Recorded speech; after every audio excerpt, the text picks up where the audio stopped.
Hello everyone. So आज आपण healthy smoothie बनवणार आहोत. वेट लॉससाठी हा खूप चांगला ऑप्शन आहे. यामध्ये फायबरचे प्रमाण जास्त असल्यामुळे आपल्याला भूक पण कमी लागते आणि ही स्मूदी बनवणं पण खूप सोपं आहे. इकडे मी अंजीर, अक्रोड, मनुके, काळे मनुके, बदाम, काजू, भोपळ्याच्या बिया हे सगळे ड्रायफ्रूट्स घेऊन त्यात थोडं पाणी घालून ते रात्रभर भिजण्यासाठी ठेवले आहेत. त्यानंतर मी 2 केळी घेतली आहेत, कारण ही स्मूदी आपण 2 व्यक्तींसाठी करणार आहोत.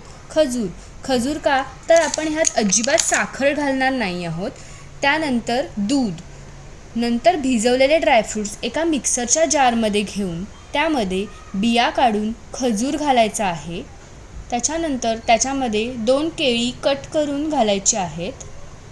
त्यानंतर त्यामध्ये अर्धा पेला दूध घालायचं आहे. त्यानंतर हे सर्व इन्ग्रेडियंट्स आपण मिक्सरला ग्राइंड करून घ्यायचे आहेत. त्यानंतर आपली healthy and delicious smoothie ready.